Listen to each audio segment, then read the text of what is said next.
Alright, so here's a pretty unique find right here. It is a Ruud High Achiever. And that top is in really good shape, but the wrap is coming off.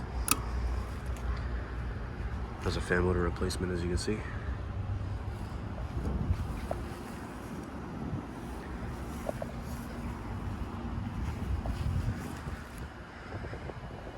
That is a 2-ton from the 13th week of 2007. Has been running.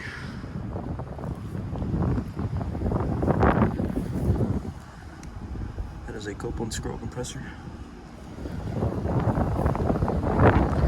There's a bunch more units over there, but I'm just gonna film this one for now.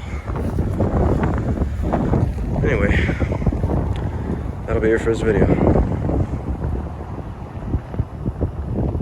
Thank you guys for watching. Hope you guys enjoyed the video.